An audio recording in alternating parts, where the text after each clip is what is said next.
Bonjour à tous, et bienvenue sur notre chaîne Basile de Césarée. Aujourd'hui, nous allons aborder un sujet souvent mal compris, est-ce que les chrétiens adorent Marie? Nous allons d'abord écouter ce que notre invité du jour pense. Chers amis, joie de nous retrouver. Il est vrai que ce sont des thèmes qui sont un peu des thèmes de polémique, comme on disait, mais je crois que c'est important aujourd'hui parce que, à cause de la Bible, je ne dis pas grâce à la Bible, à cause de la Bible, il y a énormément de gens aujourd'hui qui sont divisés.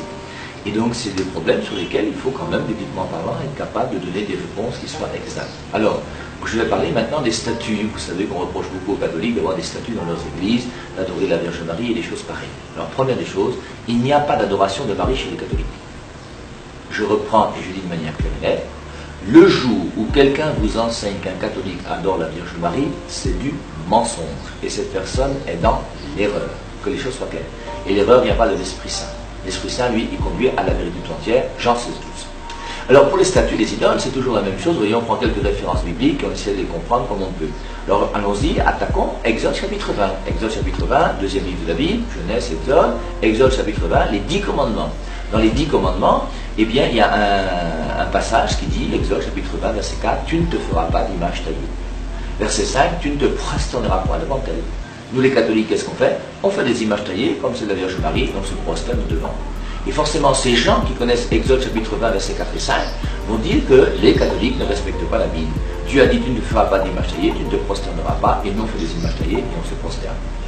Alors, réponse biblique, dans le même livre de l'Exode, chapitre 25, verset 18, Dieu qui a dit à Moïse, dans Exode chapitre 20, verset 4, tu ne te feras pas d'image, dit dans Exode 25, 18, tu feras 2 chérubins en or. Et les chérubins sont des anges. Tu ne te feras pas d'image taillée représentant les choses du ciel. Et 5 chapitres plus loin, il dit tu feras 2 chérubins, des images taillées qui représentent les choses du ciel. Et des images taillées qui sont bonnes, des images taillées qui ne sont pas bonnes. Le plus bel exemple, je crois, c'est le même Nombre, chapitre 21, verset 9, où il est dit que le serpent d'airain qui est élevé.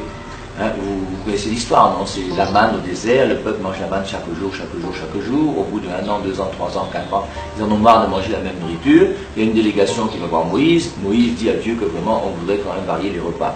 Bon, lorsque Moïse entre en contact avec Dieu, ils causent ensemble, et puis Dieu dit à Moïse, le peuple là, je le nourris gratuitement chaque jour au désert. Il ne peut même pas me dire merci. Ce qu'il fait, il veut que je marie. Ok, je vais lui envoyer les serpents. Et Dieu envoie des serpents dans le désert pour punir le peuple qui n'est pas reconnaissant et qui n'est pas en pleine action de grâce envers la manne qu'il reçoit gratuitement chaque jour. Quand les serpents commencent à venir au désert, ils commencent à piquer les gens un par un et ils meurent les uns après les autres. La délégation retourne vers Moïse pour dire que Moïse dit à Dieu que la manne là c'est vraiment très bon, il n'y a pas de souci. Lorsque Moïse rentre en contact avec Dieu, il dit que Dieu tu es fort, ils ont déjà compris. La manne là, ils sont d'accord avec ça. Maintenant, tu peux déjà enlever les serpents. Mais Dieu dit, je n'enlève pas les serpents. Par contre, Moïse, toi, ce que tu vas faire un serpent en airain que tu mettras sur le haut d'une lance. Et ce serpent en airain que tu vas mettre sur le haut d'une lance, quand les gens seront piqués par les serpents dans le désert, ils regarderont le serpent d'airain, ils seront sauvés. Et on a dans les Saintes Écritures une image taillée qui est même nécessaire pour avoir la vie. Une image taillée qui sauve ceux qui ont été piqués par les serpents dans le désert. Dieu n'a jamais été contre les images taillées. J'en profite même pour vous dire que dans Jean chapitre 3, verset 14, il est dit « De même que le serpent d'airain a été élevé au désert, il faut que le Fils de l'homme soit élevé. » Et on voit comment ce serpent d'airain au désert est une préfiguration du Christ qui sera le Sauveur.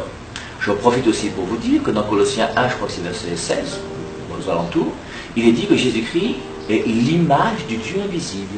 Donc on a aujourd'hui une image du Dieu invisible. Si Dieu interdit les images, il faut aussi qu'il interdise son Fils. Or, dans les Saintes Écritures, il est révélé que Jésus-Christ est l'image du Dieu invisible. C'est pour ça qu'on peut faire des images de Jésus, puisque c'est l'image du Dieu invisible qui est venu sur terre. Ce que je voudrais dire avec vous, c'est que nous devons distinguer donc les bonnes images des mauvaises images. Les mauvaises images, c'est celles que l'on prend pour Dieu. C'est Exode chapitre 20, comme je vous disais, au verset 3, il dit « Tu n'as qu'un seul Dieu ». Au verset 23 de Exode chapitre 20, il est dit « Tu ne te feras pas des dieux d'or, d'argent, de bronze ou de bois ». Et on voit bien que ces images taillées que Dieu interdit sont des images taillées que l'on prend pour Dieu. C'est ce qu'on appelle des idoles. Et tout le monde est contre les idoles. Mais un crucifix ou une statue de la Vierge Marie n'est pas une idole. Une statue de la Vierge Marie, c'est simplement une image de quelqu'un qui nous renvoie à Marie. Et Marie, pour moi, Jean 19, 27, Jésus-Christ a dit, voici ta mère. Et je considère dans ma vie que Marie est ma mère. Et Marie étant ma mère, eh bien, j'ai une photo de Marie dans ma chambre, de même que j'ai une photo de ma maman, celle qui m'a mis au monde. Et avoir une photo de la Vierge Marie n'a jamais été un drame.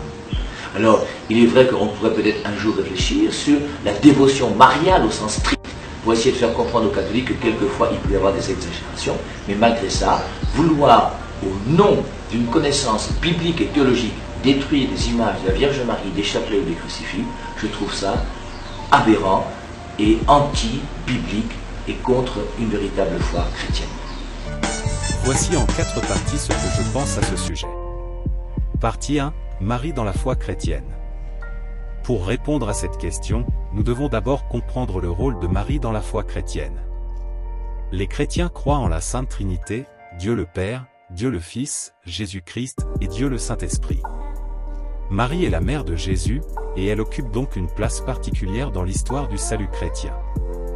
Partie 2. Adoration vs vénération. Il est essentiel de faire une distinction cruciale entre l'adoration et la vénération.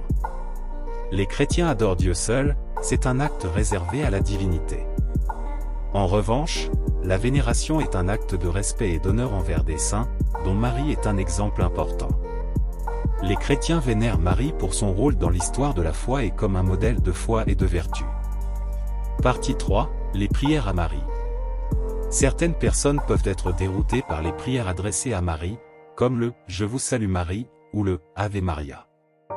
Ces prières sont des demandes d'intercession.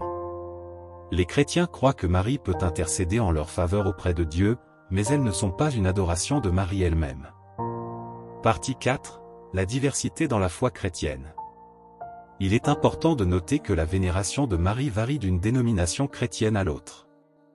Les catholiques, par exemple, ont une vénération particulièrement forte pour Marie, tandis que d'autres dénominations chrétiennes peuvent avoir des approches différentes. En conclusion, les chrétiens n'adorent pas Marie, mais ils la vénèrent en tant que modèle de foi et de vertu, et ils lui demandent souvent d'intercéder en leur faveur auprès de Dieu. Il est essentiel de comprendre cette distinction pour éviter les malentendus sur la foi chrétienne. Si vous avez aimé cette vidéo, n'oubliez pas de laisser un pouce en l'air, de vous abonner à notre chaîne et de partager vos réflexions dans les commentaires ci-dessous. Merci de nous avoir rejoints aujourd'hui, et à bientôt pour une nouvelle vidéo.